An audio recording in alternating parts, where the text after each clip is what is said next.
Muito bem, galerinha. Vamos então à correção dos exercícios da apostila, página 47 e página 48, sobre propriedades dos compostos orgânicos. Exercício número 1 vem falando a respeito de polaridade, né? Embora tenham mesma polaridade e fórmula molecular, os hidrocarbonetos metilpropano e butano apresentam diferentes valores de temperatura de ebulição. Com essa informação, represente as fórmulas moleculares e condensadas para esses compostos. Então, nós temos aí, né, o metilpropano e o butano. Eles possuem a mesma quantidade de carbonos e hidrogênios, fórmula molecular C4H10. A letra B diz assim: indique o composto que apresenta o ponto de ebulição mais elevado e justifique sua resposta. Nós vimos o seguinte, que a massa molecular ela vai influenciar na temperatura de ebulição. Quanto maior a massa molecular, maior vai ser a temperatura de ebulição. Porém, neste caso, nós percebemos que ambos os compostos apresentam a mesma fórmula molecular, C4H10. Então, qual vai ser o nosso critério de desempate aqui? Vai ser a superfície, a área superficial, né? Quando a gente observa a molécula de metilpropano, nós percebemos que a área superficial dela é menor do que a área superficial do butano, certo? Então, imagine vocês uma molécula de butano ligada a outra molécula de butano. Quanto maior a área superficial, maior é a interação que uma molécula tem com a outra, certo? Então, aqui no butano, você vai ter maior interação entre as moléculas do que aqui no metilpropano, porque a área superficial é menor. Portanto, entre metilpropano e butano, o butano vai apresentar o maior ponto de ebulição. Letra C. Qual a polaridade desses hidrocarbonetos? Nós já vimos que os hidrocarbonetos são moléculas apolares. A polaridade deles é baixíssima, portanto, eles são considerados apolares. Letra D.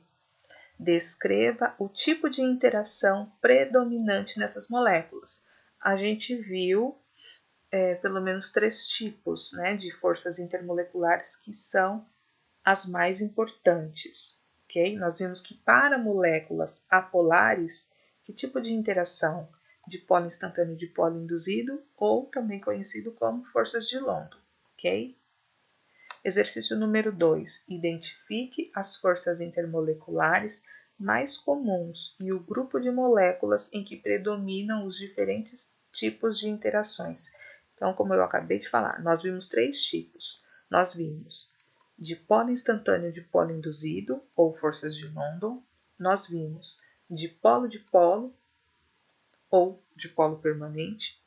E vimos ligações de hidrogênio ou pontes de hidrogênio. Para que tipo de molécula é utilizada a força intermolecular dipolo instantâneo e dipolo induzido? Para moléculas apolares, certo? Então, esse tipo de força é predominante para moléculas apolares. Agora, quando são polares, aí nós temos 2 tipos, dipolo-dipolo ou ligações de hidrogênio. Quando vai ser ligações de hidrogênio?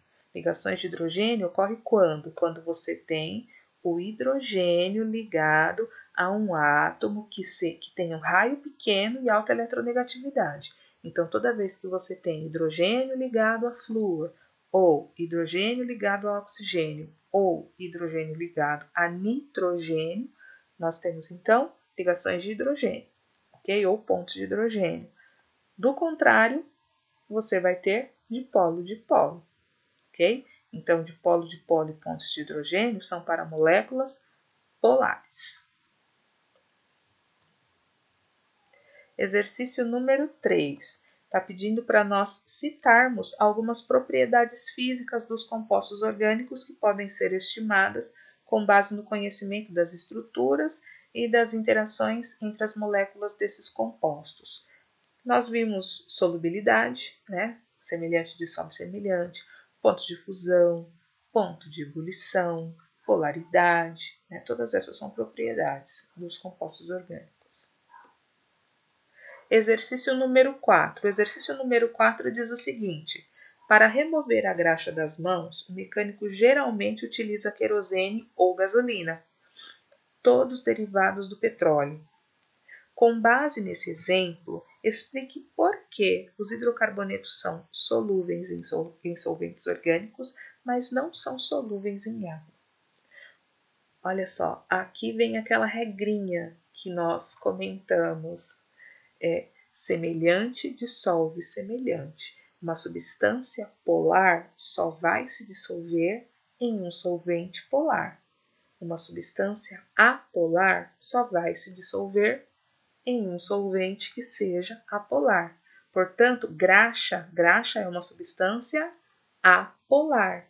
Portanto, por isso, ela não se dissolve em água, porque a água é polar. Então, se tem polaridades diferentes, não vão se misturar, não vão se solubilizar, ok? Por isso que a graxa ela vai se dissolver no querosene e na gasolina. Por quê? Porque o querosene e a gasolina têm polaridades. Qual que é a polaridade? É apolar. Então, semelhante dissolve semelhante. Se a graxa é apolar, o querosene e a gasolina também são apolares, portanto, ali vai haver solubilidade. Já a graxa com a água não vai haver, porque tem polaridades diferentes. Exercício 5. Está pedindo para nós colocarmos em ordem crescente de temperatura de ebulição os 6 primeiros alcanos de cadeia normal. Alcanos são hidrocarbonetos de cadeia aberta que só fazem ligações simples, certo? Está falando que a cadeia é normal, ou seja, não tem ramificação. Está pedindo para justificar as respostas. Olha só. O que a gente tem? Nos 6 primeiros alcanos, nós temos metano, etano, propano, butano, pentano e hexano. O que está acontecendo aí?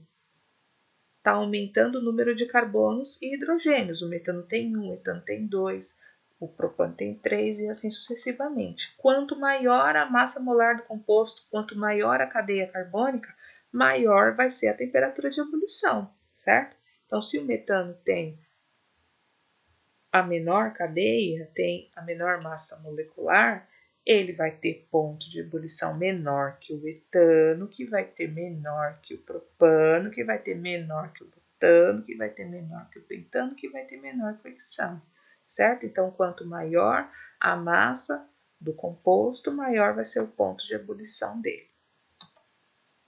Exercício 6. Vários produtos são obtidos do processamento do petróleo.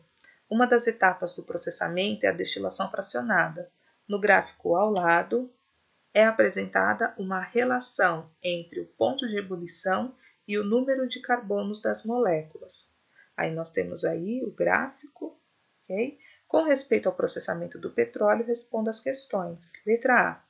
O querosene, hidrocarboneto de 12 a 16 carbonos, é obtido do petróleo para várias aplicações, como, por exemplo, combustível de aviação. Qual a faixa de temperatura em que o querosene deve ser destilado?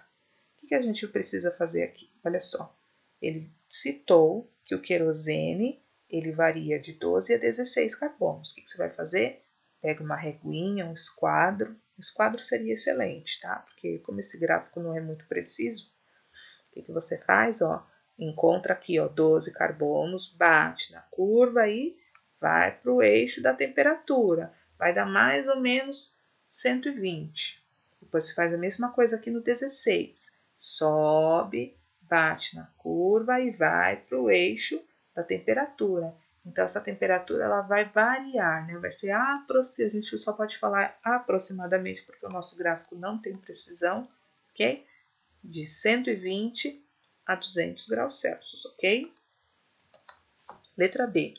O gás liquefeito de petróleo é retirado na meia fração abaixo de 20 graus Celsius.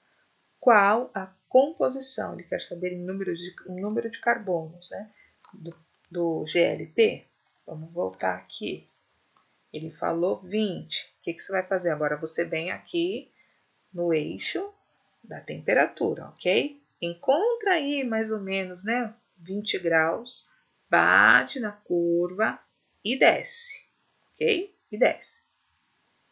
Então, se é abaixo de 20, então o que a gente tem aqui abaixo de 20?